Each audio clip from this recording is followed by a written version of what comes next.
வாசிக்கலாம் வேதத்தில் பிலிப்பியருக்கு நிருபம் அப்போஸ்தலனாகிய பவுல் பிலிப்பியருக்கு நிருபம் 4ஆம் அதிகாரம் 4ஆம் வசனம். எல்லாம் திருக்குறளும் எல்லாருக்குமே தெரிந்த மனப்பாடமாய் தெரிந்த வசனம் தான். பிலிப்பியருக்கு நிருபம் 4ஆம் அதிகாரம் ஆமென் 4வது வசனம் வாசிக்கலாமா? வாசிக்க பார்க்கலாம்.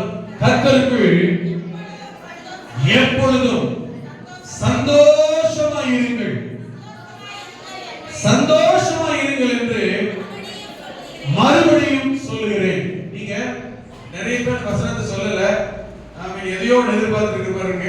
பக்கத்துல இருக்கிற ஒருத்தரை பார்த்து கர்த்தருக்குள்ள சந்தோஷமா இருங்க. தாராளமா சொல்லுங்க. உங்களுக்கு ஆகாத ஆளாக இருக்கட்டுமே, ஆமென், வேண்டாத ஆளை போல தெரியட்டுமே, உங்களை கண்டாலே முறைக்கிற ஆள் மாதிரி இருக்கட்டுமே, இப்ப சொல்லுங்க, கர்த்தருக்குள்ள எப்பொழுதும் சந்தோஷமா இருங்க. ஆமென். சொல்லிட்டீங்களா? ஆமென், சொல்லிட்டீங்களா? பவுல் என்ன சொன்னாரு? 4ஆம் வசனத்தை கடைசி போய் வாசித்தா மறுபடியும் சொல்லுங்க. ஒன்னும் பிரச்சனை இல்லை, சொல்லுங்க. என்ன ஐயா, அந்த ஐயா வைத்து சொல்லுங்க. பக்கத்துல பிரதர்கார முன்னாடி பார்த்து சொல்லுங்க. அதுக்கு தான் தூரமா உட்கார்ந்து பக்கத்துல உட்கார்ந்து வாழ்த்து சொல்லும் போது ஆசீர்வாதம் சொல்லுங்க. சொல்லி என்ன கர்த்தருக்குள்ள சந்தோஷமா இருக்கு. அல்லேலூயா. சந்தோஷமா இருங்கள் என்று மறுபடியும் சொல்லுகிறேன். எப்பவுமே பவுலுக்கு அவங்க சபை மக்கள், சபை குடும்பங்கள் எப்படித்தான் இருக்கணும் பவுல் விரும்புறாரு? சந்தோஷமா இருக்கணும் விரும்புறாரு. அதனாலதான் கடந்த வாரத்துல சொன்னேன் இல்லையா, பல சூழ்நிலை நெருக்கம், ஏதோ சில குழப்பங்கள் பூமிக்குரிய வாழ்க்கையில வருத்தமான சூழ்நிலையில் அவளுக்கு இருந்த போது கூட பவுல் தன்னுடைய ஜனங்கள் எப்படி இருக்கணும் விரும்புறாருன்னா, உலகத்துக்கு உபத்திரவம் இருக்கு, பிரச்சனை இருக்கு, போராட்டம் இருக்கு, ஆனா நீங்க சந்தோஷமா இருங்க. எப்படி சந்தோஷமா இருங்க? கர்த்தருக்குள்ள. ஏன் கர்த்தருக்குள்ள? உலகத்தில் இருக்கிற உங்கள் பிரச்சனைகள், போராட்ட பாடுகளை எல்லாம் மாற்றுகிற தேவன் கர்த்தர் ஒருவர் இருக்கிறார். அல்லேலூயா. அவர் உங்கள் பிரச்சனை எதுவானாலும் மாற்ற வல்லவர். ஆமென்.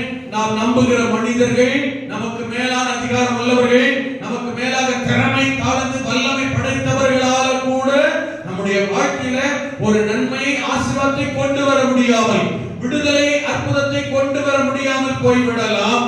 ஆனால் நாம் நம்பி இருக்கிற, நம்மை அழைத்த, நாம் ஆராதிக்கிற தேவனாகிய கர்த்தர் நம்முடைய வாழ்க்கையில் இருக்கிற எப்பேற்பட்ட நிலைமை, சூழ்நிலையும் மாற்ற, துக்கத்தை சந்தோஷமாய் மாற்ற, பிரச்சனைகள், போராட்டங்களை மாற்ற, நம்முடைய வாழ்க்கையிலே நன்மை செய்து நம்மை ஆசீர்வதிக்க நாம் ஆராதிக்கிற தேவன் அவர் வல்லமை உள்ளவர், உண்மை உள்ள ஆண்டவராக இருக்கிறார். தேவன் ஒருபோது நம்மை கைவிட மாட்டார், ஒருபோது நம்மை கட்ட தள்ள மாட்டார். அவரை நம்புகிற விசுவாசிக்கிற பிள்ளைகள் சோகத்தோடு, துக்கத்தோடு, கவலை, கண்ணீரோடு இருக்கிற போது துக்கத்தை சந்தோஷமாய் மாற்றுகிற ஆண்டவர் எப்போதுமே கூட இருக்கிறார். அல்லேலூயா. ஆமென். நமக்கு ஒரு நம்பிக்கை. ஆமென். என்னுடைய எல்லா நெருக்கம், எல்லா சூழ்நிலை, எல்லா பிரச்சனை, போராட்டங்களை மாற்ற என் தேவனாகிய கர்த்தரால் முடியும். அவர் மாற்றுவார். அவர் என்னோடு கூட இருக்கிறார். அல்லேலூயா. ஆமென். கர்த்தர் நமக்கு செய்ய போகிற நன்மைகள், அற்புதம், ஆசீர்வாதங்களை நாம் நினைக்கிற போதே நமக்கு இருக்கிற துன்பம், பாடு, வருத்தம் எல்லாம் மறையும், மாறும், மறக்க சொல்லும். ஆமென். அதான் பவுல் சொல்றார், உங்களுக்கு கர்த்தர் அற்புதம் செய்ய இருக்கிறார், உங்களை ஆசீர்வதிக்க தேவன் இருக்கிறார், உங்கள் பிரச்சனைகளை மாற்றுகிற கர்த்தர் இருக்கிறார், உங்கள் தேவைகளை சந்திக்கிற ஒருவர் இருக்கிறதினால் அவர் செய்ய போகிற, தரப்போகிற நன்மைகளை நினைத்து, கர்த்தரை நினைத்து, கர்த்தருடைய ரட்சிப்பை, அற்புதத்தை, ஆசீர்வாதத்தை நினைத்து கர்த்தருக்குள் சந்தோஷமாய் இரு. அல்லேலூயா. ஆமென். இந்த காலை நேரத்தில் கர்த்தருக்குள் இந்த உலக வாழ்க்கையில் இருக்கிற பிரச்சனைகள் எல்லாவற்றின் மத்தியிலேயும் கர்த்தருக்குள் நாம் சந்தோஷமாய் வாழ முடியும். வாழ வேண்டும் என்றால் 4 காரியத்தை அதே பகுதியில் நாம் பவுல் குறிப்பிடுகிறதை, ஆலோசனையாய் சொல்லி இருக்கிறதை நாம் கவனிக்கிறோம். முதல் காரியத்தை கடந்த வாரத்திலே சொன்னேன். முதல் வசனத்திலே சொன்னார், கர்த்தருக்குள்ள சந்தோஷமாய் இருப்பதற்கு ஆமென் நாம் என்ன செய்ய வேண்டும்? முதல் வசனத்திலே சொன்னார், எனக்கு பிரியமும் வாஞ்சையுமான சகோதரரே, சகோதரிகளே, பிள்ளைகளே, எனக்கு சந்தோஷமும் கிரீடமுமானவர்களே. எப்படி எல்லாம் இருக்கிறார் பாருங்க. விசுவாசிகள் எப்படி எல்லாம் பாராட்டுகிறார், புகழுகிறார், வர்ணிக்கிறார் பாருங்க, மெச்சிக்கொள்ளுகிறார், மனசார வாழ்த்துறார். ஆமென். பிரியமானவர்களே, இப்படி எல்லாம் சொல்லிட்டு எப்படி சொல்றது தெரியுமா? ஆமென். இந்தபடியே கர்த்தருக்குள் நிலைத்திருங்கள். கர்த்தருக்குள் என்ன செய்யணும்? ஒரு சின்ன பிரச்சனை, ஒரு போராட்டம், ஒரு பாடு உபத்திரம் வந்த உடனே கர்த்தர் விட்டு பின்வாங்கிறது இல்லை, அவிசுவாசத்துக்கு போயிடுறது இல்லை, சோர்ந்து போய் விடுவதல்ல. நமக்கு ஒரு நம்பிக்கை இருக்கணும். என்ன தெரியுமா? எந்த நெருக்கம், பிரச்சனை, போராட்டம், தேவை, பாடு, உபத்திரவத்தின் மத்தியிலே கர்த்தர் என்னோடு இருக்கிறார். நான் கர்த்தரை விட்டு விலக மாட்டேன், ஆண்டவரை விட்டு பின்வாங்க மாட்டேன். அல்லேலூயா. உமது கோல் உமது தடியும் என்னோடு கூட இருக்கும், என்னை தேற்றும். ஆமென். நீர் என்னோடு இருக்கிறீர், தேவரீர் என்னோடு கூட இருக்கிறீர். அந்த நிலையான, உறுதியான, விசுவாசம் நிறைந்த, அர்ப்பணம் நிறைந்த அந்த வாழ்வு. ஆமென். நிலைத்திருங்கள். கர்த்தருக்குள்ள நிலைச்சிரு. நீ முதல்ல நீ கர்த்தருக்குள்ள நிலைச்சிரு, அப்புறம் கர்த்தருக்குள்ள சந்தோஷமா இருக்கணும். நான் சொல்றது புரியுது? ஆமென். ஆத்துல ஒரு கால், சேத்துல ஒரு கால் வைக்காத, விலாங்கு மீன் மாதிரி வாழாத. இங்க வந்தா தலையை காட்டுறது, அங்க வந்தா வாழை காட்டுறது. அப்ப கர்த்தருடைய சந்தோஷம் நீக்க முடியாது. அப்ப கர்த்தருடைய சந்தோஷமும் கிடைக்காது, உலக பிரகாரமான சந்தோஷம் கிடைக்காது. உலகத்துக்கு கொஞ்சம் நல்லா கண்ணாடி போயிடும். அப்ப என் யாராகிறேன்? கர்த்தருக்குள்ள வந்துட்டேன், ஆண்டவர் அழைச்சிட்டாரு, ஒரு நாள் கைவிட்டுற மாட்டார். ஆமென். கர்த்தர் தெரிந்து கொண்ட ஜனங்கள் ஒரு நாள் கர்த்தர் நடுத்தருவுல நிறுத்துறது வேதத்துல சரித்திரமே இவங்களே தான் போயிருக்காங்க நடுத்தருவு, ஆண்டவர் விட்டதுனால. அல்லேலூயா. ஆமென். ஒருத்தரையும் கர்த்தர் கைவிட்டதே இல்லை, தள்ளினதே இல்லை. ஆமென். கர்த்தர் உயர்த்துகிறார், மேன்மைப்படுத்துகிறார், ஆசீர்வதிக்கிறார். கர்த்தருக்குள்ள என்ன செய்ய? நிலைத்திரு. இந்த கர்த்தருக்குள்ள நிலைக்காம ஆளை கண்ட மாதிரி வேஷம் போடுறது, ஒரே ஸ்டபனா, ஒரே உறுதி, ஒரே மனநிலைமையில் இல்லாம, ரட்சிப்புக்குள்ள இல்லாம, ஆவிக்குரிய ஜீவிதத்தில் இல்லாம, ஆட்களுக்கு தகுந்த மாதிரி வேஷம் போடுற சபையில சிலர் இருக்கிறாங்கன்றாரு. ஆமென். இரண்டாவது வசனத்தில் எழுதுறார் பாருங்க. ஆமென். கர்த்தருக்குள் ஒரே சிந்தையா இருக்க, ஒரே மனம், ஒரே சிந்தை. கர்த்தருடைய காரியமா சபையில் இருக்கிற விசுவாசிகள் ஒரே மனம் வரணும். பழைய ஏற்பாட்டுல வாசிக்கிறா, மோசே பாருங்க. மோசேக்கு கர்த்தர் ஒரு காரியத்தை சொன்னாரா? ஆமென். மோசேக்கு கர்த்தர் ஒரு காரியத்தை சொல்லும் பொழுது மோசே அந்த ஜனங்களுக்கு சொல்றாரு, ஜனங்கள் எல்லாருக்கும் ஒரு ஏக சிந்தை, ஒரு மனம், ஆவியிலே ஒரு மனம், ஒரே சிந்தை உண்டாகும். அதுல சிலருக்கு அதையும் கர்த்தருடைய காரியங்கள் தெரியும், கர்த்தர் தான் சொல்றாரு தெரியும், கர்த்தர் தான் வெளிப்படுத்தா தெரியும், கர்த்தர் தான் அவன் தரிசனம் சொன்னாரு, மேல கூட்டிட்டு போய் காண்பித்தார் என்று தெரிந்துமே மோசே கூட இருந்த கோராகு அவன் எழும்பி, ஆமென், ரூபனுடைய கோத்திரம், எப்ராயிம் கோத்திரம், இப்படி சிலர அதில் இருந்து வேறு பிரிச்சு 250 பேர் அவர்கள் அனுபவித்த தலைவர்களை உண்டாக்கி எதிர்ப்பான கூட்டத்தை தான் சம்பாதிச்சாங்க. ஒண்ணுமே இல்லாம அடைஞ்சு போனா, வாழவே இல்லை. பழைய ஏற்பாட்டிலேயே அப்படி இருந்தார்கள். இங்க புதிய ஏற்பாட்டு இந்த பிலிப்பி பட்டண சபையிலும் பாருங்க, பாஸ்டர் ஒரு காரியம் சொன்னா, ஊழியக்காரர் ஒரு காரியம் சொன்னா, ஒரு தரிசனம் சொன்னா, வெளிப்பாடு சொன்னா, அப்போஸ்தலர் நடவடிக்கைகளை வாசிக்கிற போது எல்லாருக்கும் ஒரே மனம், ஒரே இதயம் இல்லாம அவங்க அப்படி இருக்காரு, இப்படி இருக்காரு, அது இல்ல இது இல்லைன்னு சொல்லி குட்டையை குழப்புகிற ஜனங்கள். ஆமென். இந்த சபைக்குள்ள இருந்திருக்கிறாங்க. அதுல குறிப்பா பாத்தீங்கன்னா சில லேடிஸ் இருந்திருக்காங்க. ஆமென். கர்த்தருக்குள் ஒரே சிந்தையா இருக்க, ஏயோதியாளுக்கும் சிந்திக்கேயாளுக்கும் என்ன கிடையாது அவங்களுக்கு இந்த விஷயத்துல. அதனால சொல்றேன், வெளியில பார்க்க பெரிய ஞானிகள் மாதிரி தெரியும், செய்யற காரியத்தை பார்த்தா ஞானமே இல்லாத பேச்சு, ஞானமே இல்லாத செயல்பாடு, புத்தி சொல்றார். ஆமென். ஏயோதியாளுக்கும் சிந்திக்கையாளுக்கும் புத்தி சொல்லுகிறேன். பாஸ்டர் சொல்றாரு, பவுல் எழுதுறார். மேல என்ன எழுதுறாரு? பொன்னே, மணியே, கிரீடமே, எப்படி எல்லாம் எழுதுறாரு. அப்படியும் ஆள் இருக்கு, புத்தி கெட்டது இருக்கு. நான் சொல்றது புரியுது? நீங்களும் நானும் அப்படிப்பட்டவர்கள் அல்ல. நீங்களும் நானும் கர்த்தருக்குள்ள ஒரே சிந்தையா இருக்க, கர்த்தருடைய சந்தோஷத்தில், சமாதானத்தில் நிறைந்திருக்க, கர்த்தருடைய ஆசீர்வாதத்தை பெற்றுக்கொள்ள, தேவனால் உயர்த்தப்பட, நன்மைகளை அனுபவிக்க, மற்றவர்களுக்கு சாட்சியாய் ஆசீர்வாதமாய் எடுத்துக்காட்டாய் நிற்கத்தாய் கர்த்தர் உங்களையும் என்னையும் அழைத்து நிலைநிறுத்தி இருக்கிறார். என்னை பொறுத்தமட்டிலும் நானா இருக்கட்டும், நீங்களா இருக்கட்டும், உங்களையும் பார்க்கிற மத்தியிலே கர்த்தர் நம்ம யார சொல்றோமோ, இதோ கர்த்தருக்கு பயப்படுகிற மனுஷன், இதோ கர்த்தருக்கு பயப்படுகிற குடும்பம், இதோ கர்த்தருக்கு பயப்படுகிற பிள்ளைகள், இவங்களை பாருங்க, இப்படித்தான் ஆசீர்வாதமாய் இருப்பார்கள் என்று மற்றவர்கள் மத்தியிலே உங்களையும் என்னையும் சாட்சியாய் அடையாளமாய் கர்த்தர் நிறுத்த வேண்டும். இவங்களை பாருங்க சொல்லணும். சிலருக்கு இவங்களை பாருங்கட்டாவ, எங்களையும் சொல்றீங்க, என்னையும் காட்டி கொடுக்குறீங்க, அதெல்லாம் நீங்க அதெல்லாம் சொல்ல வேண்டாம். பைபிள் அப்படி கிடையாது சொல்லி இருக்கு. நல்ல சாட்சிக்கு 4 பேர் எடுத்துக்காட்டு சொல்லி இருக்கு. இப்படி இவங்களை போல வாழுன்னு சொல்றதுக்கும் 4 பேர் எடுத்துக்காட்டு கர்த்தர் சொல்லி இருக்கிறார். இவங்களை போல வாழாதுன்னு சொல்றதுக்கும் 4 பேர் கர்த்தர் காட்சி தான் போயிருக்கிறார். மறைமுகமா ரகசியமெல்லாம் சொல்லவே இல்லை, காண்பிக்கிறது. ஆமென். சாட்சியா ஜெபிக்கிறதுக்கு ஒரு 4 பேரை காட்டுறார், விசுவாசத்துக்கு ஒரு 4 பேரை காட்டுறார். ஆமென். சபையை கெடுத்த 4 பேரை காட்டுறார், ஒருவரை கெடுத்த 4 பேரை காட்டதான் செய்தார். அப்பதான் அதை பார்க்கிற ஜனங்க எச்சரிப்படைய, தெளிவடைய, உணர்வடைய, தங்களை காத்து கொள்ள முடியும் என்பதற்காக பைபிளே 2 விஷயத்தை தான் எழுதினாரு. கவனிங்க, பைபிளே 2 விஷயம். ஒண்ணு, இப்படி செய், இவங்கள மாதிரி செய், நல்லா இருக்க. ஓகேவா? இன்னொன்னு, இப்படி செய்யாத, இவங்கள மாதிரி செய்யாத, நல்லா இருக்காங்க. That's all. பைபிள் எழுதுதான்.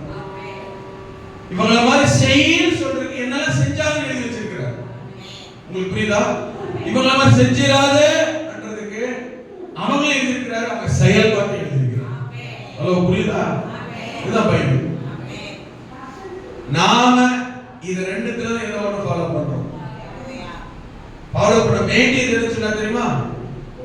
இதோ கர்த்தருக்கு பயந்து அவர் வழிகளில் நடக்கிறவன் யாராயிருந்தாலும் அவன், அவன் மனைவி, அவன் பிள்ளைகள், எதிர்கால சந்ததி வரைக்கும் கர்த்தர் ஆசீர்வாதத்தை சொல்லினார். நீ உன் பிள்ளைகளின் பிள்ளைகளை, ஆமென், சந்ததி சந்ததி கர்த்தர் சொல்லி கேட்பாருங்க. இப்படி இருக்குதான் கர்த்தர் விரும்புகிறார். அதுக்கு தான் வேதம். இங்க 2 பேர் சொன்னாங்க பாருங்க. நீ யாரா இருக்காத, ஏயோதியாளா இருக்காத. நீ யாரா இருக்காத, சிந்திக்கையாளா இருக்காத. அல்லேலூயா. நீ ஒரு லிடியாவா இரு, ஒரு பிரிஸ்கில்லாவா இரு. ஆமென். நீ ஒரு எஸ்தரா இரு, ஒரு தேவராளா இரு, மரியாளா இரு, இயேசுவின் தாயாகிய மரியாளை போல இரு, தன்னால் இயன்றதை செய்த லாசருவின் சகோதரியாகிய மரியாளை போல இரு. ஏயோதியாளா இருக்காத, சிந்திக்கையாளா இருக்காத. பாஸ்டர் ஊழியக்காரன் சொன்னா நீ ஒன்னு செய்யறது, ஊழியக்காரன் யோசித்தா நீ ஒன்னு யோசிக்கிறது, ஊழியக்காரன் ஆலோசனை சொன்னா நீ ஒரு ஆலோசனை யோசிக்கிறது. அதெல்லாம் கர்த்தருக்கு சித்தம் திட்டம். நான் என்ன கேட்கிறேன், நம்முடைய குடும்பத்தில் ஒரு தகப்பன், ஒரு தாய், நாம் எடுக்கிற முடிவுக்கு நம்முடைய குடும்ப கட்டணங்கள் ஒத்துழைக்கலாம் எப்படி இருக்கும், அதேதான் சபை. அல்லேலூயா. கர்த்தருக்குள்ள ஒரே சிந்தையா, ஒரு மனமாய், ஒரே இருதயமாய் நிலைத்திரு. தானாகவே உன் பிரச்சனை மாறும், உன் சூழ்நிலை மாறும், உன் கண்ணீர் மாறும், உன் கவலை மாறும். என மாத்திரவர் கர்த்தர். நீ கர்த்தருடைய காரியத்தில் ஒரே சிந்தையாய் ஒத்துழைக்கிறதுனால் உன் பிரச்சனை மாறும். கர்த்தருக்குள்ள நீ சந்தோஷமா இருப்ப. புரிஞ்சுச்சா சத்தியம்? ரெண்டாவது பாயிண்ட் சொல்லி இன்னைக்கு அந்த பிரச்சனை முடிக்கணும். ஏன்னா நாளைக்கு வேற ஒன்று வரும். அல்லேலூயா. ரெண்டாவது 6வது வாசிங்க. டக் டக் டக் சொல்றேன், சரியா? ஆமென். நீங்கள் ஒன்றுக்கும் பக்கத்துல பார்த்து சொல்லுங்க, கவலைப்படாதீங்க. சொல்லுங்க, தைரியமா சொல்லுங்க. ஐயா கவலைப்படாதீங்க, தம்பி கவலைப்படாத. அல்லேலூயா. கவலைப்படுறீங்க, சொல்ற பார்த்தாலே கவலையா இருந்தா கவலைப்படாதீங்க. எதை குறித்து கவலைப்படாதீங்க. ஆமென். அவர் லாங்குவேஜ் சொல்றாரு, ஒன்றுக்கும் கவலைப்படாத. அல்லேலூயா. எப்படியா கவலைப்படாம இருக்கிறது? கவலைப்படாம இருக்க முடியுமா? பதில் சொல்றாரு பாருங்க. சொல்லி எல்லாத்துக்கும் பதில் சொல்றாரு பாருங்க. கவலைப்படாம எவ்வளவு கவலை தெரியாம பிரச்சனை தெரியுமாயா? உள்ள அப்படியே அடக்கி வச்சிருக்கிறோம்யா. அதான் சொல்றாரு, நீ அடக்கி வச்சிருக்கிய உள்ள ஒண்ணு அடக்கி வச்சு கடிச்சிடாம நல்லா கவனிங்க. என்ன பண்ணு, எல்லாத்தையும் குறித்து எனக்கு பிடிச்ச வார்த்தை தான். ஜெபம் வந்தாலே என்ன, எனக்கு பிடிச்ச வார்த்தை எல்லாத்தையும் சொல்றது. ஆமென் சொல்லுங்க. எல்லாத்தையும் சொல்றேன்னா மொழி மறைவு இல்ல. அதுக்காக போய் உட்கார்ந்து கத்திரி சொல்றாங்க, சும்மா ஜெபம் பண்ணுங்க சர்ச்சிலன்னா ஜெபம் தான் சொல்லிட்டு ஆமென். கர்த்தர் ஆராதனை ஜெபம் பண்ணேன். ஆண்டவர் ஆப்பிரிக்காக்காக ஜெபம் பண்றோம். நீ எங்க இருக்க? எல்லாத்தையும் சொல்றேன். இது அர்த்தம் இல்ல. தனியா உட்கார்ந்து சொல்லு, குழம்பு. நான் சொல்ல புரியுங்களா? தனியா உட்கார்ந்து ஜெபம் பண்ண வேண்டி இருக்கு. தனி ஜெபமே எதுக்குதான்? தனி ஜெபமே எதுக்குதான்? புலம்புறதுக்கு தான். பொதுவா உட்கார்ந்து புலம்புனா பைத்தியம் நினைக்க மாட்டாங்களா? அருமையான கர்த்தர் ஜனங்களே, இன்னைக்கு இட்லி பதிலா தோசை போட்டேன் சொல்லிட்டு என்ன நினைப்பாங்க? நம்ம உட்காருமா? ஆமென். நம்ம இட்லி தோசை பண்ணி கலந்துச்சு. 8 மணி நம்ம சாப்பிடலாம். நீ பன்னீர் வியாபாரம் அடிக்கடி பார்க்கலாம் அந்த கடையில, இட்லி கடையில நீ அந்த ஐயா வந்தாரு. ஏன்னா நாங்களும் அந்த நினைக்கலாம். ஆமென். 8 மணி இட்லி தோசை டக்குனு நம்ம பண்ணல, அந்த அடிச்சு செய்யும். ஆமென். ஜெபத்துல சொல்ல முடியுமா? உட்கார வச்சுட்டு எல்லாத்தையும் உட்கார வச்சுட்டு ஆமென். தனி ஜெபமே எதுக்கா? பழம் உட்கார்ந்து அழு, உருளு, பெறலு, அப்பாடு, அம்மாடு, என்ன வேணாலும் சொல்லு. காமன் ஜெபம், சபை ஜெபம், உபவாச ஜெபம், ஒரு கூடுகை 2 பேர் 3 பேர் கூடுறாங்கன்னா புலம்ப முடியாது. இருக்கீங்களா? அதான் பைபிள் சொன்னார், அலப்பு ஜெபம் பண்ணாத, புலம்பர ஜெபம் பண்ணாத. ஆனா இங்க என்ன சொல்றாரு? நீ கவலையோட, கண்ணீரோட, வருத்தத்தோட, வேதனையோட வந்திருக்கிறியா? கர்த்தருடைய சமூகத்துக்கு போ, எல்லாவற்றையும் சொல்லு. என்ன எப்பதான் புலம்புறன்னு சொல்ல மாட்டார். ஏன் அழுறன்னு சொல்ல மாட்டார். ஏன் சும்மா அழுதுன்னு சொல்ல மாட்டார். அண்ணால் போய் அழுதா ஏன் அழுது கேட்டாரா? பாஸ்ட் கடுப்பாய் போச்சு. உங்களுக்கு புரியுதா? கர்த்தர் கடுப்பாக இல்லைங்க. எல்லாவற்றையும் பாஸ்ட் கிட்ட கேட்ட ஒரே கேள்விதான், என்ன புலம்பிட்டு கேட்டார். அவர் ஏறி அவுத்து கொட்டிட்டார். வழியே இல்லை, யார்கிட்ட சொல்லணும்ல.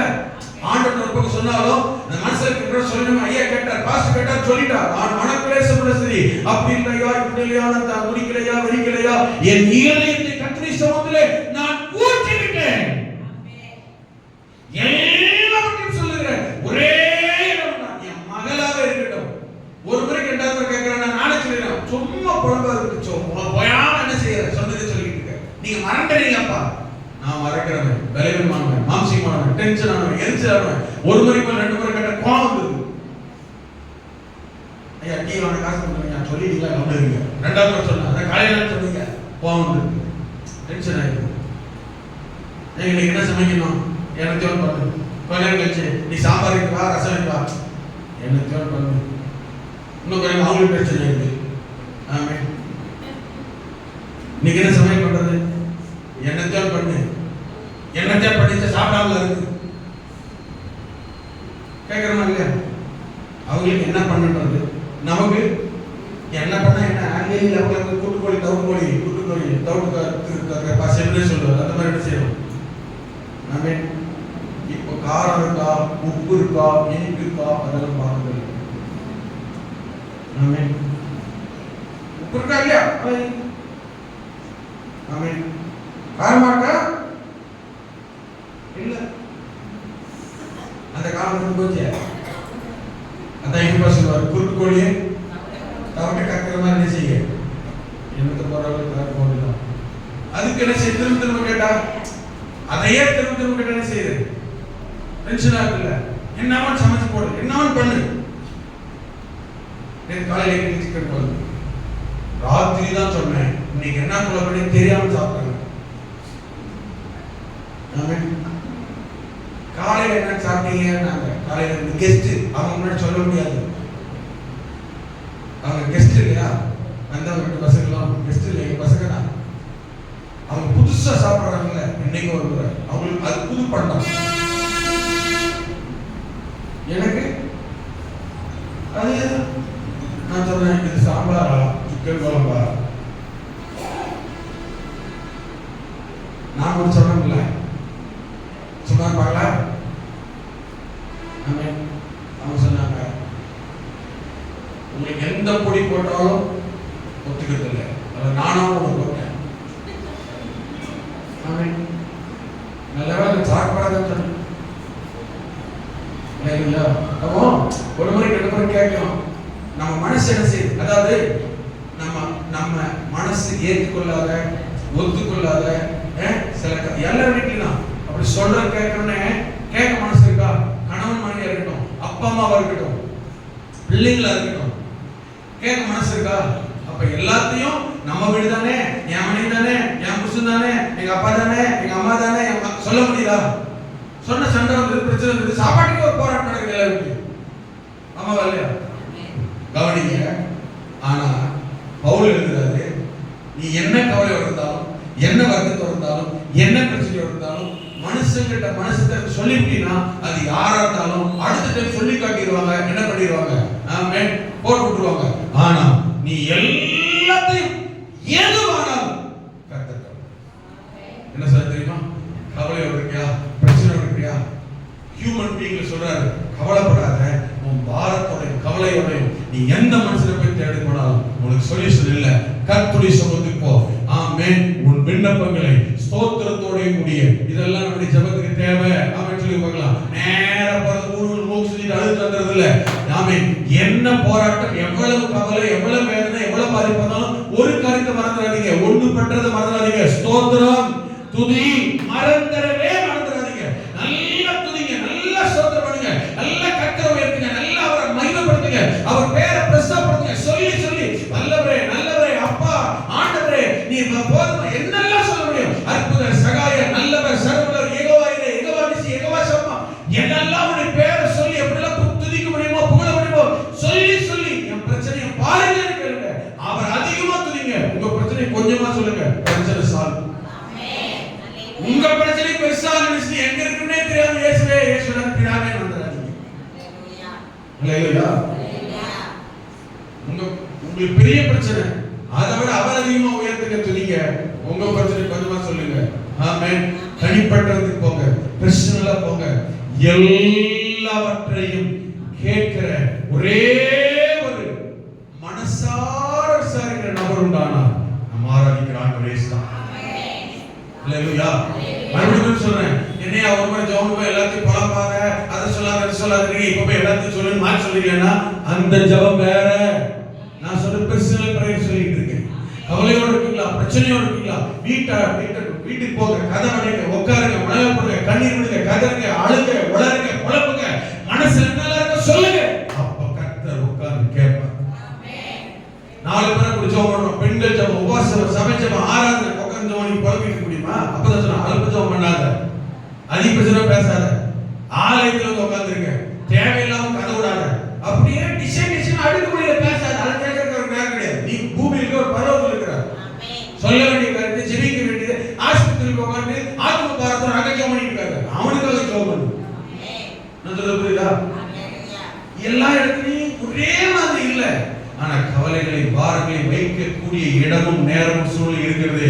நீ போ, உன் கவலையை சொல்லு, பாரத்தை சொல்லு, கண்ணீர் விடு, கதறு. அன்னால் போனால் கர்த்தருடைய சமூகத்திலே கண்ணீர் விட்டால் கர்த்தர் கேட்க மாட்டேன்னு சொல்லலையே. அவன் ஆராதனையில் உட்காரல, தனியா போய் உட்கார்ந்து ஜெபம் பண்ணு. ஆமென். கர்த்தரை இவ பண்ண ஜெபத்தையும் சொன்ன வார்த்தையும் பண்ண பொருத்தலையும் ஆண்டவர் மறக்க முடியல. சிலர் வாக்கியம் எல்லாம் சிலருடைய ஜெபத்தை கமிட்மெண்டை கர்த்தரால மறக்கவே முடியாது.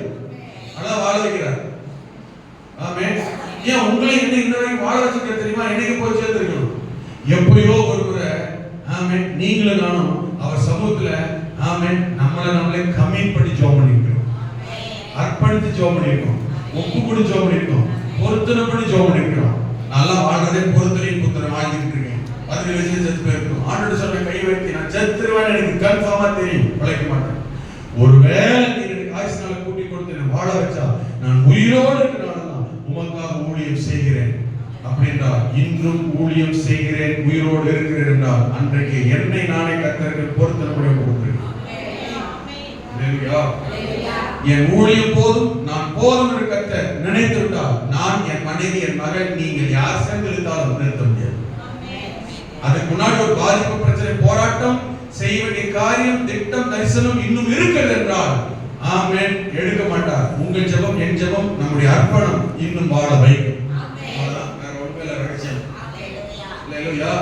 அப்போ நீங்கள் நான் ஏதோ ஒரு சொன்ன வார்த்தை பொருத்தனை கர்த்தரை மறக்க முடியல பாருங்க. ஆபத்து தான் தப்பிக்கிறார் பாருங்க, பிரச்சனை தான் தப்பிக்கிறார் பாருங்க. ஆமென். சில செத்து போகின்ற சூழல் வந்தாலும் கர்த்தர் ஜீவனை கூட்டி தர்றாரு பாருங்க.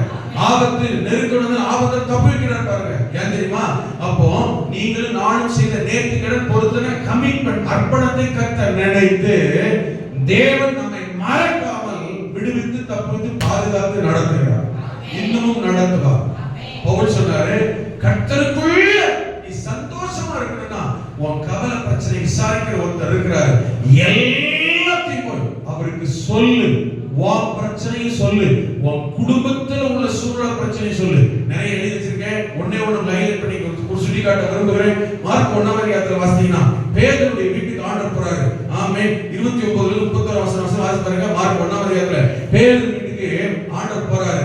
பேதுருடைய மாமி ஜுரமா இருந்தார். சீமோன் அந்திரே என்பவருடைய வீட்டுக்குள் பிரவேசித்தாள். அங்கே சீமோனுடைய மாமி ஜுரமாய் கிடந்தால் உடனே அவர்கள் அவளை குறித்து அவருக்கு சொன்னாங்க. ஒண்ணு, உங்களுக்கு கவலையா, பாரமா, பிரச்சனையா, கர்த்தருடைய சொல்லுங்க, எல்லாத்தையும் சொல்லுங்க. ஒளிய மறைக்க அவசியமே இல்லை. நம்முடைய உள்ளத்துல மனசுல இருக்கிறத உலகத்துல இருக்கிற யாருக்கா ஒருத்தர் சொல்லணும். அப்ப தானா கொஞ்சம் பாரம் குறையும். அவங்க என்ன சொல்ற ரியாக்ட் பண்றாங்கன்னு கூட நம்ம எதிர்பார்க்க மாட்டோம். அது அப்புறம். ஆனா சொல்லிட்டா பாரம் குறையும். அங்கிருந்து மாற்றம் கிரியை நன்மை நடக்குதோ இல்லையோ சொல்லணும்னு நினைக்கிறோம். யாரே ஒருத்தர் தேடும். இல்லைன்னா மனபாரம் அழுத்தம் வருது, அதனால சீக்கிரம் ஹார்ட் அட்டாக் வருது. பெண்களுக்குமே நிறைய பேர் ஹார்ட் அட்டாக் வருது. ஆனா மனுஷங்கிட்ட இருந்து நமக்கு மறு உத்தரவு, நம்ம விரும்புகிற காரியம், எதிர்பார்க்கிற காரியம், நன்மை, சந்தோஷம், சமாதானம் கிடைக்குதோ இல்லையோ, நம்ம யாரை நம்பி, யாரை எதிர்பார்த்து, யார் மேல அன்பு வச்சு பாசம் வச்சு சில காரியங்களை மனசை இருதயத்தை திறக்கிறோம். அதனால அவங்க கிட்ட இருந்து நமக்கு பதில், மறு உத்தரவு, ஆறுதல், தைரியம், சமாதானம் வருகிறதோ இல்லையோ, தேவனாகிய கர்த்தரிடத்தில் கட்டாயமாய், நிச்சயமாய், சத்தியமாய் பதில், பலன், உத்தரவு, ஆசீர்வாதம், விடுதலை, சந்தோஷம் வந்தே தீரும். ஏன்னா அவர் நம்ம விசாரிக்கிறவர், பதில் தருகிறவர், அற்புதம் செய்கிறவர், நன்மை செய்கிறவர். அதனால் ஒரு நாள் கர்த்தர் கைவிட மாட்டார். எல்லாவற்றை குறித்து அவருக்கு தெரியப்படுத்துங்கள். தெரியப்படுத்துங்கள். ஒண்ணு, நம்முடைய பர்சனல் காரியமா இருக்கட்டும். அதனால சோர்ந்து போயிருக்கலாம், துக்கத்தோடு இருக்கலாம், கவலையோடு இருக்கலாம், பிரச்சனையோடு இருக்கலாம். மாற்ற கர்த்தர் வல்லவர். இரண்டாவது, ஒன்று பர்சனல் நம்முடைய காரியம். அடுத்து நம்முடைய குடும்பத்தில் உள்ள யாரை குறித்தாகிலும், நம்முடைய வீட்டில் உள்ளவர்கள், மகனோ மகளோ, பிள்ளைகளோ பேரப்பிள்ளைகளோ, கணவனோ மனைவியோ, மருமகனோ மருமகளோ, நம்முடைய குடும்பத்தை சார்ந்தவருடைய வாழ்க்கையில் அவர்களால் அவர்களுக்கு வருத்தம், வேதனை, பிரச்சனை இருந்தாலும் ஆமென், அவர்களை குறித்தும் அவரிடத்திலேயே தெரியப்படுத்துங்கள். பேதுருடைய மாமி ஜுரமாய் கிடந்தார்.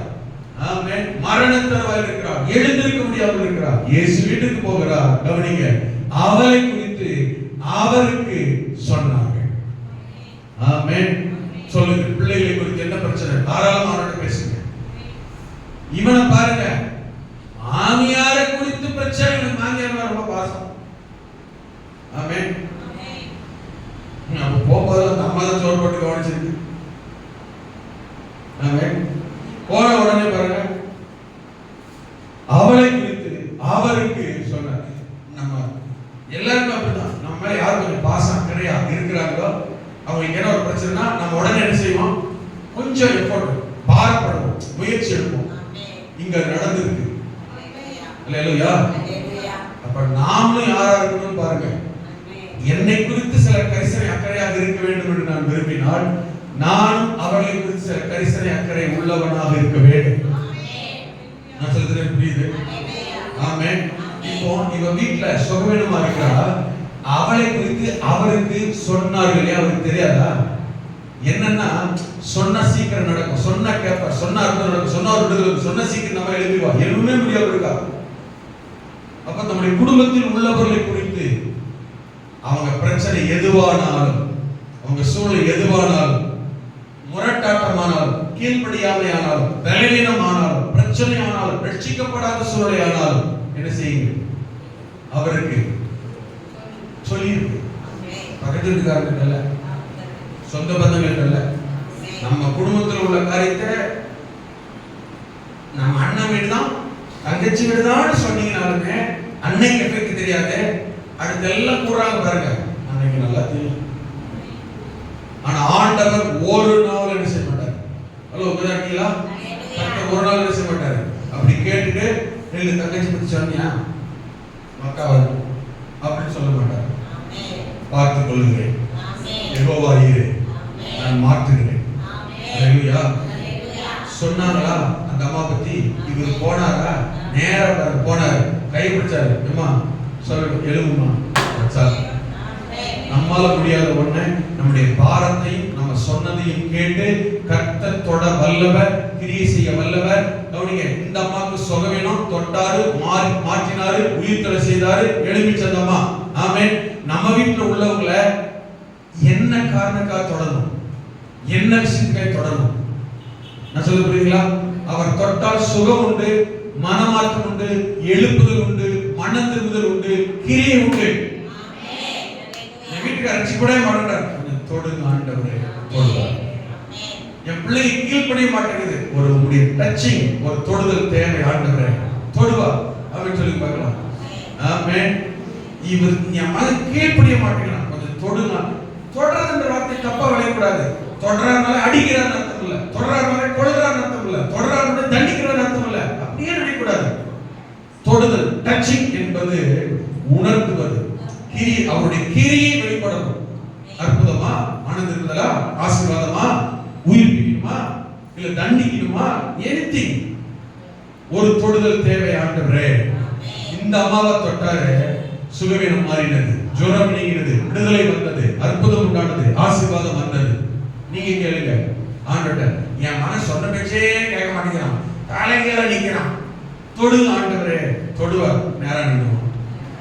அல்லேலூயா. கீழ்ப்படிவோம். அல்லேலூயா. சொன்ன பேச்சை கேட்போம். அல்லேலூயா. ஆமென். என் மனைவி என்னை ஒரு டைப் அப்படியே கீழ்ப்படிதல் ஆண்டவரே, கொஞ்சம் தொடுங்க ஆண்டவரே. தொடுவார். இருதயம் தானா மாறும், சிந்தை தானா மாறும். மறுபடியும் எனக்கு பண்ற ஆண்டவரே, கொஞ்சம் தொடுங்க ஆண்டவரே. நான் சொல்ற தவிர நீங்க மறுபடியும் சொல்ற தொடுங்கிற வார்த்தை தண்டிங்கிற அர்த்தம் அல்ல. எதிலே மாற்றத்தை உண்டு பண்ண வேண்டும். அல்லேலூயா. நிமிர முடியாத கூனி தொட்டாரு, நிமிர்ந்துட்டான். தண்டிச்சாரா? அடிச்சாரா? டச்சிங். எதை தேவை? எல்லாவற்றையும் தேவனுக்கு தெரியப்படுத்துங்கள். உங்கள் நிறைவுகளையும் குறைகளையும் தேவைகளையும் பிரச்சனைகளையும் விசாரிக்கிற ஒருத்தர். இன்னைக்கு விசாரிப்பதாக இல்லை.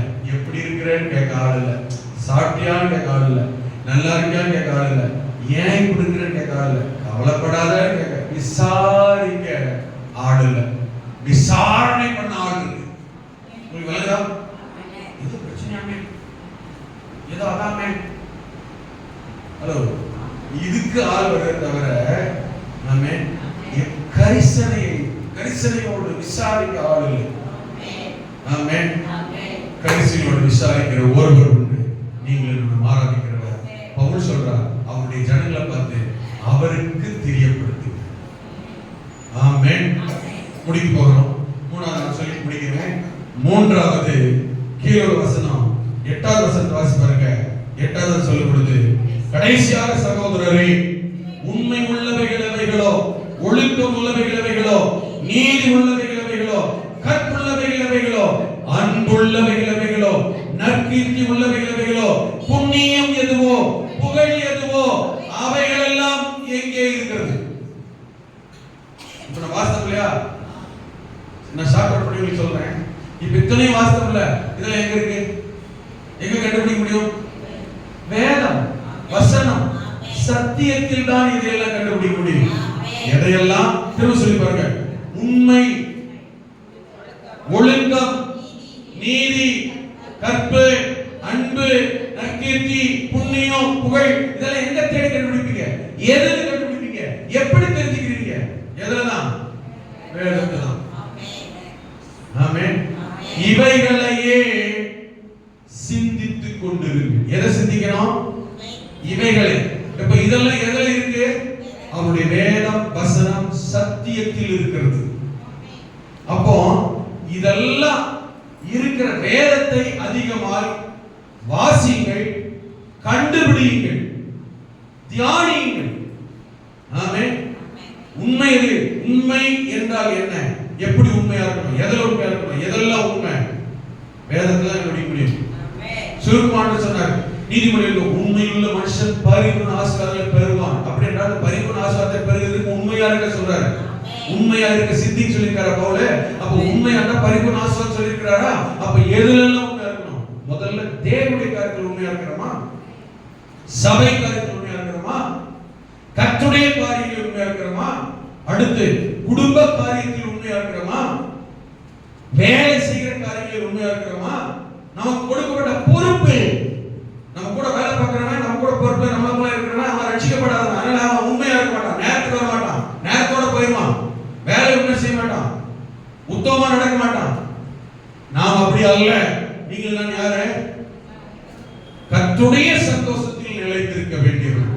உண்மையானவைகளுக்கு முக்கியத்துவம் கொடுக்கிற போது, ஆமென், நீதி உள்ளவை, நியாயம் உள்ளவை, ஒழுக்கம் உள்ளது, கற்புள்ளது, அன்புள்ளது, நற்கீர்த்தி உள்ளது, புண்ணியம், புகழ, இதை சிந்திச்சு தேடும் போது, இது வேதத்தில் தான் இருக்கிறது. இதை வேதத்தில் கண்டுபிடிக்கும் போது, கண்டுபிடிக்கணும்னா அதை வாசிக்கணும், யோசிக்கணும், ஆராய்ச்சி பண்ணணும், கண்டுபிடிக்கணும், ஒப்பு கொடுக்கணும். அதனால சொன்னாரு சங்கீதம் 1:3, இரவு பகலும் அப்படி வேதத்துல தியானமா இருக்கிற மனுஷன் பாக்கியவான். அப்படிப்பட்ட ஒருத்தன் எதை செஞ்சாலும் அது பாக்கியம். ஆமென். அல்லேலூயா. அப்ப வேதத்துக்கு முக்கியத்துவம். போன வெள்ளிக்கிழமை முதல் ஞாயிற்றுக்கிழமை உபவாசத்தை நான் சொன்னேன். 31ஆம் அதிகாரம் 11ஆம் வசனம் நினைக்கிறேன். அதுல சொல்லும்போது ஆண்டவர் சொன்னாரு, ஆமென், இந்த வேதத்தில் உள்ள சத்தியத்தை நீ கடைபிடி, நீ வாசி, நீ தியானி, நீ அதன்படி நட. அதே சமயத்துல உன்னுடைய எதிர்கால சந்ததி, உன் பிள்ளைங்க பேர பிள்ளைங்க இருக்காங்களே, அவங்களுக்கும் இந்த வேதத்தில் உள்ள மகத்துவத்தை, ரகசியத்தை, சத்தியத்தை அவங்களுக்கு கற்றுக் கொடு, போதித்து நடத்தினார். நல்லா கவனிங்க.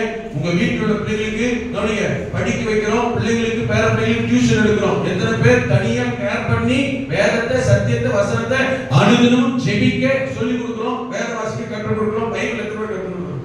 எனக்கு தெரிஞ்ச ஒரு காலத்துலாம் பிள்ளைங்களுக்கு சாப்பிடணும், தூங்கணும்னு சொன்னாலே எலியா கதை, மாவா தாத்தா கதை, யோனா தாத்தா கதை, இப்படி சொல்லி தானே செய்யுது. சொல்லி இப்ப என்ன தெரியுமா, எவரா தான் எனக்கு தெரிஞ்சு 100% பேர் 0.1% எக்ஸ்பெஷலி ஏதாவது எக்ஸெப்ஷனல் இருக்கலாம். எனக்கு தெரிஞ்சு 99.9% என்ன தெரியுமா, யார ஊழியக்காரன் சரி, விசுவாசி சரி, கிறிஸ்தவன் சரி, கிறிஸ்தவன் சரி, ரட்சிக்கப்படுறது ரட்சிக்கப்படாத சரி, வீட்டுல பிள்ளைங்க சேட்டை பண்ணுது, சாப்பிடணும், தூங்கணும்னா டக்குனு செல்ல போட்டுட்டான். அது என்ன தின்னதுன்னே தெரியாம தின்னுட்டு இருக்கு. ஆமென். கடைசி கண்ணு நல்ல மூளை மணங்கி போச்சு. ஒரு காலத்துல என்ன சொன்னாங்க, சாப்பிடும் போது தூங்கும் போது தூங்க கதை கூட எடுத்துமா ஆபரணம் தாத்தா, நோபா தாத்தா கதை. இன்னைக்கு சேலத்து கேட்கறது ஏன்னா சோம்பேறிங்க. வீட்டுல இருக்கிற அம்மா மாதிரி பிள்ளைங்க வெக்க தெரிஞ்ச தெரியல, தாத்தா பாட்டி பிள்ளைகள் கொஞ்சம் தெரியுத தவிர பிள்ளைகளுக்கு என்ன சொல்லி கொடுக்குற சோம்பேறிங்க. சோம்பேறித்தனமா யாரும் சொல்றேன் 99.9% பார்க்கறது கேட்கறது. ஏன்னா பிரச்சனையா பிள்ளைக்கு செலுத்தி கேட்கறது, ஏன்னா இவங்களே தொந்தரவு பண்ணாது இல்ல, இதுல இடைஞ்சல் பண்றது இல்ல. ஆமென். சொல்ல எப்படி மாற பாருங்க. வேதம் சொல்லுங்க, அன்னைக்கே சொல்றாரு, ஒழுங்கு என்ன சொல்லு பிள்ளைங்க, நீ பைபிள் வாசி, யோசி, நேசி, ஞானம் பண்ணு. பிள்ளைக்கு அதே போல என்ன செய்ய, வேதத்தை சொல்லி கொடு, கையில எழுதி கட்டினார். ஆமென். மாறாத எப்படி வாசி பாருங்க, வேதத்தை என்ன செய்ய, நிலையில எழுதி போடு, கையில கட்டி விடு, கழுத்துல மாட்டி விடு, உன் கண்ணு பாக்குறதுனால வீட்டுல வசனமா இருக்கட்டும், பிள்ளைக்கு சொல்லி கொடுங்க. அப்படி சொல்லி கொடுக்கிற பெற்றோருக்கு பிள்ளைகளுடைய எதிர்கால ரகசியம், வாழ்க்கை, குடும்ப காரியத்தை கர்த்தர் திட்டம் தெளிவாய் வெளிப்படுத்த வல்லவர். ஆமென். என் பிள்ளைகளுடைய எதிர்காலம் எப்படி எங்கேயோ போய் யாருக்கு குறி கேட்க வேண்டிய, தீர்க்கதரிசிகிட்ட ஊழியக்காரர் பண்ணிக்க வேண்டிய அவசியம் இல்லை. உங்ககிட்டே சொல்லுவார். அப்ப மூணாவது என்ன செய்யணும், இவைகளையே சிந்தித்துக் கொண்டு வேதம், வசனம், சத்தியத்தை சிந்தி பிள்ளைகளுக்கு கற்றுக். நாலாவது சொன்னாரு 9வது வசனம் பாருங்க. நாலாவது சொன்னாரு 9வது வசனத்துல, நீங்கள் என்னிடத்தில் கற்றும் அடைந்தும் கேட்டும் கண்டும் இருக்கிற. பாஸ்டர் சொல்றாரு விசுவாசிக்கு, நான் உங்களுக்கு என்ன சொல்லி கொடுத்தேன், நீங்க எப்படி இருக்குன்னு சொல்லி கொடுத்தேன். நிறைய பேருக்கு அவங்க பாஸ்டர் என்ன சொல்லி கொடுக்குறாரு கேட்க மாட்டாங்க. ஹலோ, நாம எங்க இருக்கோம், நமக்கு யார் பாஸ்டர் இருக்கோம், எங்க நம்ம கர்த்தர் கொண்டு வந்திருக்கிறாரு, இப்ப எங்க இருக்கிறோம், அதை யோசிக்க மாட்டாங்க. நம்ம பாஸ்டர் யாரு, நம்ம நண்பர் யாரு, நம்ம போதிக்கிற யாரு, கர்த்தர் எங்க கொண்டு வச்சிருக்காரு, அவங்க பாஸ்டர் யோசிக்க மாட்டாங்க. டிவி காரங்க சொல்றது, வெளியூர்ல சொல்றது, இன்னொரு குடும்பத்துல பக்கத்து குடும்பத்துல இருக்கிற அப்ப சொல்றது நம்ம பிள்ளை கேட்குமா? கேட்கணும்னு அவசியம் இருக்கா? அல்ல இல்ல என்ன டைம் அப்படி ஊர்ல வளர்ந்து 1000 பாஸ்டர்லாம் 1000 பேர் அப்பனா நான் சொல்லி புரியுதா இல்லையா? பக்கத்து வீட்டுக்கார அப்பா சொல்றாங்க ஏன் சொல்லி கேட்டுக்கிட்டு இருக்குமா? உங்க அப்பா யாரு? ஊர்வலம் எல்லாம் பாஸ்டர் இருக்கலாம். ஊர்வலம் எல்லாம் கோட் சூட் போட்டு என்னைய நான் கோட் போட்டுருவேன் வேத்து ஊத்திக்கிட்டு. ஆமென். டிவி நான் பாக்குறேன். இப்படி தான் பாக்குறாங்க. போனா நீ போட்டு ஆரஞ்சு போட்டா சிவப்பு கலர் போடான்னு கேக்குறாங்க. என்னைய பாருங்க நான் சொல்ல புரியுதா? அப்ப அந்த அளவுக்கு என்ன செய்யறாங்க டிவில அப்சர்வ் பண்ணாம அர்த்தம். அப்படியே அப்ப எப்படி நீ பண்ணிட்டு டிவில நாட்கள் பார்க்கணும் நினைச்சு சொல்லிட்டு ஒண்ணுமே தெரியல நம்ம என்ன பார்க்கணும்ல. என்னைய பார்த்தா பெரிய வார்த்தை கவனிப்பாங்க. நானே ஒரு டைப்பா இருக்கேன்னு வச்சுக்கோங்க. நீ உங்க என்னத்த பேசி இவன் சொல்லி நான் என்ன கேட்டு ஆயிரமா இல்லையா? நான் சொல்றது புரியுது? அப்ப என்ன செய்ய வேண்டிய நம்ம தோட்டத்தை ஆமென் அங்க வேஷம் போட வேண்டியது. இது வேஷம் தான். வீட்டுல இப்படியா இருக்க டெய்லி போன சாப்பிடுவோம் போட்டல மாட்டக்கூடாது. அப்படி சோறு போட்டு உட்கார முடியும், உட்காந்து எழுதிக்க முடியாது. ஆமென். இப்ப நம்ம என்ன செய்ய தெரியுமா? நம்ம அப்சர்வேஷன் இருக்குன்றதுக்கு அப்படி காட்டுறோம். அப்ப இந்த அளவு கவனிக்கிறாங்கன்ற போது நல்லா கவனிக்கணும். அவன் சொல்றது இவன் சொல்றதா இல்ல. இன்னைக்கு இந்த சண்டே இந்த வாரம் ஏன் குடும்பத்துக்கு இந்த ஆகாரத்தை கொடுக்க சொல்லி எங்கிட்ட கத்த சொல்லியிருக்காங்க. பக்கத்து இருக்காரு உப்புமா கிண்டுவோம், அதுக்கு அடுத்து இருக்காரு இட்லி போடுவோம், அதுக்கு கொடுத்துருக்காரு என்ன செய்வான் தோசை, அதுக்கு அடுத்து இருக்காரு காலையில பிரியாணி போடுவாங்க. என் வீட்டுல போட முடியுமா? என் வீட்டுக்கு ஆண்டவர் என்ன என் குடும்பத்துக்கு என் ஜனங்களுக்கு என் பிள்ளைங்களுக்கு இன்னைக்கு என்ன ஆகாரம் கொடுக்க கத்துட்டு அதுதான் நான் கொடுக்க முடியும். அதனாலதான் நம்ம சபைக்கே திடுதுப்புன்னு உள்ள ஒரு ஊழியக்கார உட்கார்ந்தாலுமே இந்த இடத்துக்கு கொடுக்கறது இல்லை. எத்தனை பேர் புரியுது? என் சபைக்கு என் குடும்பத்துக்கு என் வீட்டுக்கு என் பிள்ளைங்களுக்கு என்ன ஆகாரம் கொடுக்க கத்துறது எங்க கேட்கணும்னு சொல்லிட்டாரு. அவன் சொல்லி பார்க்கலாம். இல்லைன்னா அன்னைக்கு விசேஷம் விருந்து கல்யாணம் ஏதோ ஒரு குடும்பம் நடக்கிற விசேஷ கூட்டம் நடத்துறோம், அன்னைக்கு புக் பண்றோம் இல்லையா? பவுல் சொல்றது பாருங்க, நீங்கள் வாசிங்க, நீங்கள் யார்கிட்ட? என்னிடத்தில் as a pastor, as your pastor, உன்னுடைய ஊழியக்காரர் உங்க பாஸ்டர். யாரை திருவுருள் எடுக்கிற? அவர்தான் பாஸ்டர் சாகர வரைக்கும் ரெண்டு பேருமே. ஆமென் சொல்லுங்க. ஒரு நாளைக்கு வெளியூர் போயிட்டு அந்த சர்ச்சில் உட்கார்ந்தாக்காக அந்த சர்ச் இதை விட கொஞ்சம் சூப்பரா தான் இருக்கும். உடனே சபையில குடும்பம் பார்த்தாரு மாட்டார் அவர் அங்கிள். ஆமென் சொல்லி பார்க்கலாம். யாரு சொல்லுங்க? அவ்வளவுதான். அவருக்கு அப்பா கொடுக்க முடியாது. ஆமென். நான் அடிக்கடி சொல்லுவேன், பக்கத்து வீட்டு அப்பா நம்ம அப்பாவோட சூப்பரா இருக்கிற அப்பா மாற்றி முடியுமா? ஹலோ உங்களா இருக்கீங்களா? அதெல்லாம் கதையா இருக்காது. ஆமென். சத்தியத்தை தெரிஞ்சுக்காங்க. என்னை பொறுத்தவரைக்கும் இங்க இருக்கிற நீங்களும் சரி நானும் சரி கர்த்தர் சொல்லாமல் கர்த்தர் அனுமதிக்காமல் கர்த்தர் கொண்டு வராமல் இல்லை. நான் சொல்றது புரியுது? அப்ப ஏதோ ஒரு நோக்கத்துக்காக எங்கேயோ இருந்த என்ன 2000ல பைனிங் ஒர்க் ஆரம்பிக்கிறேன். 2000ல நான் தான் தனியா கல்யாணம் ஊழிய ஆரம்பிக்கிறேன். அந்த 2000 ஊழிய ஆரம்பிக்கும் போது என் சிந்தை என்ன செயல்பாடெல்லாம் என்னதான் இருக்கு, யாரா தான் இருக்கு, மந்திரம் தான், சொல்லுதான், இதுதான் ஜனம், இதுதான் குடும்பம், இதுதான். இன்னைக்கு என்ன சொல்றேன்னா, அன்னைக்கு இருக்கிற வரைக்கும் அது என் குடும்பம், அது தகப்பன், நான் அங்க பிள்ளைங்க. உங்களுக்கு புரியுதுங்களா? சித்தம் திட்டம் நோக்கம் செப்பரேட் பண்ற ஆண்டவர். ஏதோ ஒரு நோக்கத்துக்காக ஒரு திட்டத்துக்காக ஒரு சித்தத்துக்காக செப்பரேட் பண்றாரா, கொண்டு வராரா? எனக்கு இந்த குடும்பத்தை வச்சுட்டார், இந்த குடும்பத்து தகப்பன் நீதான். ஆமென். இதுதான் உன் மந்தை, இதுதான் உன் ஜனம், இதுதான் உன் இனம், இதுதான் உன் குடும்பம், இவர்களெல்லாம் தகப்பன், இதுதான் உன் தாய், இதுதான் உன் பிள்ளைகள். மாத்திராரா? அதுதான் நீங்க.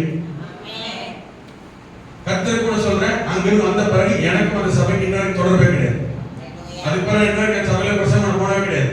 ஒருத்தருக்கு அந்த போய் ஞானஸ்நானம் கொடுத்ததே கிடையாது. நான் போட்ட கதை என் குடும்பம், என் ஃபவுண்டேஷன், என் சபை. அது என்னைக்கு தான் சரித்திரம் மாறுமா? செல்லூர் சபை ஃபவுண்டர் யாரான்னு கேட்டா மாத்திடுவாங்களா? என் பேர் தான் சொல்லணும். அதுக்காக இப்ப நான் உரிமை கொண்டாட முடியுமா? நான் சொல்றது உங்களுக்கு புரியுதா? உரிமை கொண்டாட முடியுமா? என் சபை என் ஜனங்கள் நான் தான். கல்யாணம் வேணும்னு சொல்ல மாட்டேங்கிறாங்க. நான் போட்ட விதை இன்னைக்கு வளர்ந்து கல்யாண பிள்ளைங்க கல்யாண பிள்ளைங்க இருக்கிறாங்க. இன்னைக்கு வேலைக்கு போறாங்க, நல்லா சம்பாதிக்கிறாங்க. ஆமென். இன்னைக்கு நான் உரிமை கொண்டாட முடியுமா? வேதத்துக்கு புறம்பானது, கர்த்தருடைய சித்தம் திட்டத்துக்கு மாறி இருக்கும். அதே தான் நீங்க கர்த்தர் கொண்டு வந்திருக்காரா, வச்சுட்டாரா? தேவ சித்தமெல்லாம் உங்களுக்கு கொண்டு வரல. கர்த்தர் திட்டம்லாம் கொண்டு வரல. நான் இருக்கிற வரையிலும், நீங்கள் இருக்கிற வரையிலும், ஆமென், நாம தான் குடும்பம். அல்லேலூயா. என் குடும்பத்துக்கு தான் முக்கியத்துவம். யார் யார் எங்க வச்சிருக்கிறார் அவங்க குடும்பம் டிரான்ஸ்ஃபர் ஆகியோ மாறியோ உங்களை என்ன கொண்டு வந்தாரா, குடும்பத்துக்குள்ள வச்சாரா, மந்தைக்குள்ள வச்சோமா, கர்த்தர் வச்சிருக்கிற நாள் வரையிலும் எந்த மாம்சீக பிரகாரமான காரியத்தை முன்னிட்டும் தேவ சித்தத்திற்கு என்ன செய்யக்கூடாது, போகக்கூடாது.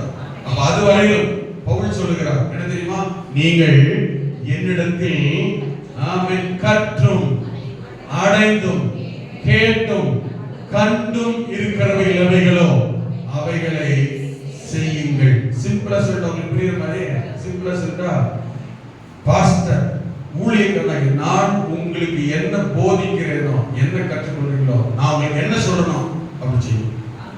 சிம்பிளா புரிஞ்சுக்கணும். நான் உங்களுக்கு என்ன சொல்றேனோ அதை நீங்க கேளுங்க, அதை செய்யுங்க. அவ்வளவுதான். அவர் அதான் சொல்லிட்டார். அல்லேலூயா. ஆமென். அப்போ கர்த்தருக்குள்ள நீங்க சந்தோஷமாக இருக்க முடியும்.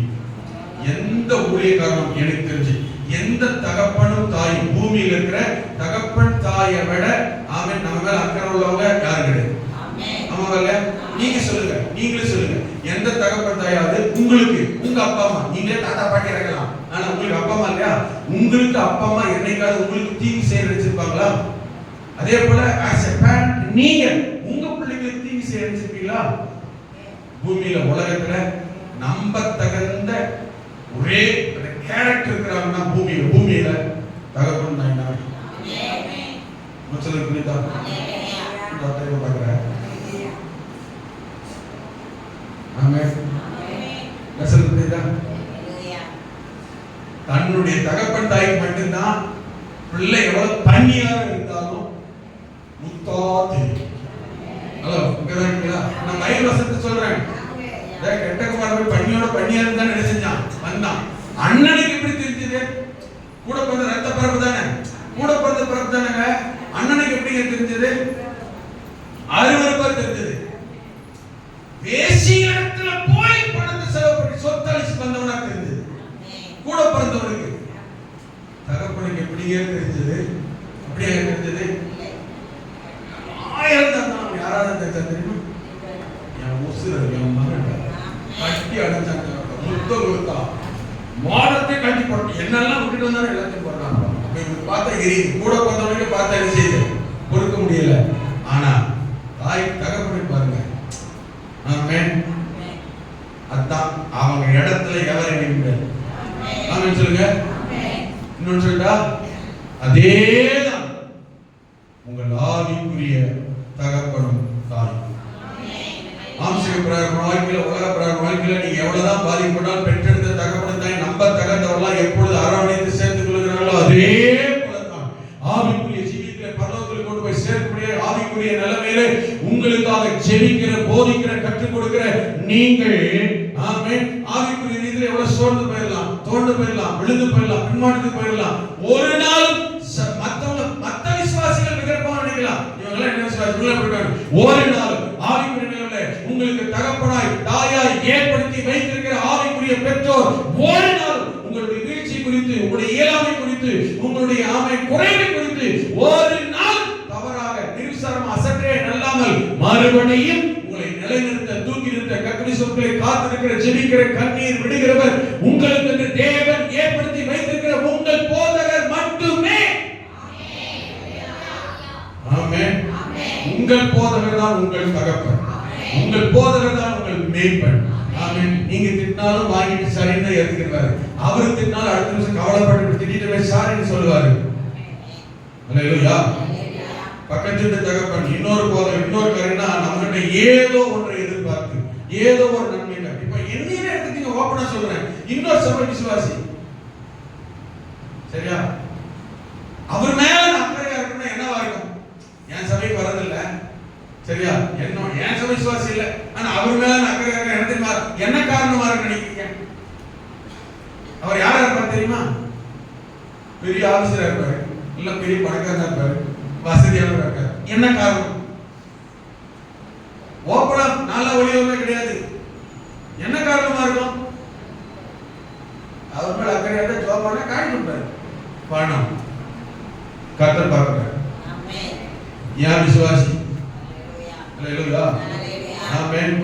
இவன் இப்பதான் வேலைக்கு போக ஆரம்பிச்சிருக்கான். படிக்கிற காலம் தான் சரி. ஆமா, அவன் படிக்கிற காலத்திலேயே அவனுக்கு கிடைக்கலாம் சேர்த்து 100, 200, 300 தசமா மாசம் போடுவான். அவன் காசு கொடுத்தாலே என் மகன் தான், அவன் காணிக்கு போட்டாலே என் மகன் தான். இனி அடுத்து கவர்மெண்ட் நேற்றே கேட்டாங்க, சம்பளம் போட்டாங்களா? எப்ப காசு அவங்க என்ன இல்லைங்க. அதே பெத்த தகப்பனுக்கு எப்ப தெரியுமா பிள்ளைகளை குறித்த சந்தோஷம், மகிழ்ச்சி எப்ப தெரியுமா? படிக்க வைக்கும்போது கவலை, கண்ணீர், வேர்வை, கடன், பிரச்சனை, வட்டி என்ன பண்ணிக்கலாம். அந்த கவலை வருத்தம் மாறி சந்தோஷம் அடைகிற காலம் தெரியுமா? மகன் சம்பாதிச்சு ஒரு 10 ரூபாய் கொண்டு வந்து அல்லது ஒரு இட்லி, ஒரு புரோட்டா, அல்ல ஒரு டீ தகப்பனுக்கு வாங்கி கொடுத்து பாக்கெட்டில் ஒரு 10 ரூபாய்க்கு கொடுத்த அந்த தகப்பன் இட்லியோ ஒரு டீயோ வாங்கி குடிக்கிறார் பார்த்தீங்களா? அவர் லட்சக்கணக்கில் சாப்பிட்டிருப்பார், லட்சக்கணக்கில் கடன் வாங்கியிருப்பார், அவர் கண்ணீர் விட்டுருப்பார். அதெல்லாம் பெருசா தெரியாது. அதெல்லாம் மாறி ஒரு தகப்பனுக்கு மனசு நிறைய, தாய்க்கு மனசு நிறைஞ்ச சந்தோஷம் தெரியுமா? தன் மகன் சம்பாதிச்சு அதுல வந்து ஒரு வேஷ்டி, ஒரு கைலி, ஒரு துண்டு, ஒரு கச்சிப்பு, அது ஒரு டீ, அந்த இப்படி சம்பாத்தியத்திலிருந்து கொண்டு வந்து கொடுக்கும் போது வாங்குற மனநிறைவு சந்தோஷம் இருக்கு பார்த்தீங்களா? அதுக்கு ஈக்குவலா பிள்ளைங்களால திருமணம். அதனாலதான் நான் அடிக்கடி சொல்றது, பிள்ளைங்க பெற்றவங்களை கடைசி வரைக்கும் ஆமென். இவங்க பிள்ளைங்களை கொடுத்து காப்பாத்துறாங்க பார்த்தீங்களா? சம்பாதிக்கிறது பார்த்தீங்களா? வேறு செஞ்சு சம்பாதிக்க பார்த்தீங்களா? உழைச்சி சம்பாதிக்க. அவர்ல எத்தனை ஒரு மரணத்தேர்வாயில் போயிட்டு வந்தவர், சாரத்துல கீழே ஒரு ஆக்சிடென்ட் ஆனவர், ஆமென். மரம் வெட்டிக்கிட்டு இருக்கும்போதே மிஷின் திரும்பி அவர் காலில் அறுத்தது. இன்னைக்கு வேலைக்கு போயிட்டு மகனா கட்டிட்டு விடுறாரு. அப்பெல்லாம் அவங்களுக்கு அது பாரமாக தெரியல, முயற்சியா தெரிஞ்சது. அதெல்லாம் மாறி ஒரு தகப்பனுக்கு தாய்க்கும் ஆமென் சந்தோஷ மனநிறைவு தெரியுமா? லட்சக்கணக்காக வாங்க கொண்டு கொடுக்கும்போது இல்ல, ஒரே சம்பாதிக்க ஒரு 100 ரூபாய், ஒரு 10 ரூபாய், இந்தாப்பா இந்தாம்மா, அது வாங்கும்போது இருக்கிற சந்தோஷம் என்ன தெரியுமா? மனநிறைவு என்ன தெரியுமா? எப்ப கொடுப்பான், எப்ப புடுங்கலாம் அப்படின்ற எண்ணமாக இது தகப்பனுக்கு. எப்ப கொடுப்பான், எப்ப வாங்கலாம், அவன் அடிமைத்தனம் பண்ணலான்ற எண்ணமாக இல்லங்க. என்னோட மகனுடைய அதுதான் ரிசல்ட்டே. இதேதான் ஆவிக்குரிய தகப்பனுடைய எண்ணம். நேற்று அவன்கிட்ட சம்பளம் வாங்கியா, சம்பளத்துல போறது கொடுறது இல்லை, எப்படி கொடுக்கணும், வாங்கி சாப்பிடவும் இல்லை. அப்படின்னா முனியாண்டி இவன் சம்பாதிச்சு கொடுத்தவங்கள சாப்பிட்டாரு. என்ன சிஸ்டர், இவன் சம்பாதிச்சு போட்டு சாப்பிட்டீங்க 2000, நீங்களும் வேலை செஞ்சிருக்கீங்க, ரத்தம் செஞ்சிருக்கீங்க. அப்ப எதிர்பார்க்கிற காரணம் என்ன? பறிக்கிற எண்ணம் இல்ல, பிள்ளைகளுடைய பலனை, ஆசீர்வாத நன்மையை பார்க்கணும்னு. அதுதான் அவனுடைய எதிர்காலத்துக்கான ஆசீர்வாதமே. சொல்லுறியா? பிள்ளைகளுடைய அந்த நன்மையை அனுபவிக்கும் போது வர்ற, அதனால கர்த்தர் வாக்குத்தத்தம் பண்ணாரு 128 சங்கீதத்துல, உன் பிள்ளைகள் உன் பந்திய சுற்றிலும் உன் பந்தியில தாண்டா இருப்பாங்கன்னு வாக்கு பண்ண காரணம் அதாங்க. அல்லேலூயா, ஆமென். உங்களுக்கு அதான் ஆசீர்வாதம். கோடிக்கணக்கில் கொடுக்கப்பட்டதுல பணம் எப்படி சம்பாதிச்சிடலாம், கொள்ளடிக்கலாம், திருடலாம், ஏமாத்தலாம் இல்லையா? அது இல்ல ஆசீர்வாதம். இந்த வேற சிந்தி அளவல்ல, அந்த பலன் கொடுக்குது பாருங்க, அதுதான் ஆசீர்வாதம். நான் தான் அடிக்கடி சொல்லுவேன், பிள்ளைங்க பெத்தவங்க உயிரோடு இருக்கிற வரைக்கும் பிள்ளைங்க என்ன செய்யணும்? பெத்தவங்க கவனிக்கணும், காப்பாற்றணும், கண்ணீரோட விடக்கூடாது. ஆமென்.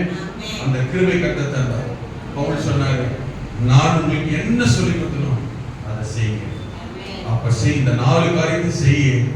நீ உலகத்துல பூமிக்குரிய வாழ்க்கையில எவ்வளவு துக்கம், வருத்தம், போராட்டத்துல இருந்தாலும் நீ கர்த்தருக்குள்ள சந்தோஷமாவே இருப்ப. உன் சந்தோஷத்தை யாரும் மாத்த மாட்டாங்க, உன் துக்கத்தை யாரும் மாத்திரவே மாட்டாங்க. ஆமென். மாம்சீக பெற்றோர்கள் இப்படி சொன்னதை கேட்டு கீழ்ப்படிஞ்சியோ? பவுல் சொன்னாரு, என்னிடத்தில் கற்றும் கண்டும் கேட்டும் அனுபவித்தும் இருக்கிறவைகளையே செய். ஒண்ணு, உன்னுடைய ஆவிக்குரிய தகப்பனை வாழ்நாள் முழுதும் மறக்காத. உனக்கு போதிக்கிற ஊழியக்காரனை லேவியனை கைவிடாத. நேசி, ஆதரி. கர்த்தருக்குள்ள சந்தோஷமா இருப்பார். கண்களை மூடலாம், ஜெபம் பண்ணலாம். ஆமென். இந்த 4 காரியத்தை கவனிங்க. கர்த்தருக்குள்ள சந்தோஷமா இருக்கணும்னா இந்த 4 காரியத்தை செய்யணும். ஓகேவா? இந்த 4 காரியத்தை செஞ்சா கவனிங்க, தொடர்ந்து என்ன நன்மை தெரியுமா? 3 வார்த்தை சொல்றேன். அதே 9ஆம் வசனத்தை பாருங்க, கடைசி வார்த்தை பாருங்க. 3 ஆசீர்வாதம். 3 ஆசீர்வாதம் என்ன தெரியுமா? 1, அப்போது கர்த்தர் உன்னோடு இருப்பார். கர்த்தர் உங்க கூட இருப்பார். 2வது 13ஆம் ஆமென். என்னை பலப்படுத்துகிற கிறிஸ்துவினாலே எனக்கு பலன் உண்டு. எப்ப தெரியுமா? பலவீனமாயிட்டீங்களா, சோர்ந்து போயிட்டீங்களா, வருத்தத்துல போயிட்டீங்களா, பலன் வேணுமா, கர்த்தருடைய உதவி வேணுமா, கர்த்தருடைய ஒத்தாசை வேணுமா, கட்டாயம் கர்த்தர் உங்களுக்கு பலன் தந்து உதவி செய்வார். ஆமென். மூணாவது 19வது வசனத்தை பாருங்க. 19வது வசனத்தை பாருங்க. ஆமென். நம் தேவன் உங்கள் குறைவை நிறைவாக்குவார். உங்கள் குறைவை நிறைவாகும். இது கர்த்தர் தீர்க்கதரிசனமா சொல்லியிருக்கிற வாக்குத்தத்தம். கர்த்தருக்குள்ள சந்தோஷமா இருக்கணும்னா அந்த 4 காரியத்தை செய்யணும். அந்த 4 காரியத்தை செய்தால் தொடர்ந்து இந்த 3 வாக்குத்தத்தமும் அப்படியே நிறைவேறும். வாக்கின்படியே கர்த்தர் உங்களை குடும்பத்தை ஆசீர்வதிப்பாராக. நாளை காலை 5 மணி வாக்குத்தத்த ஆராதனை சந்திக்க கர்த்தர் கிருபை செய்வார். கண்களை மூடுவோம். வலது கரத்தை உயர்த்தி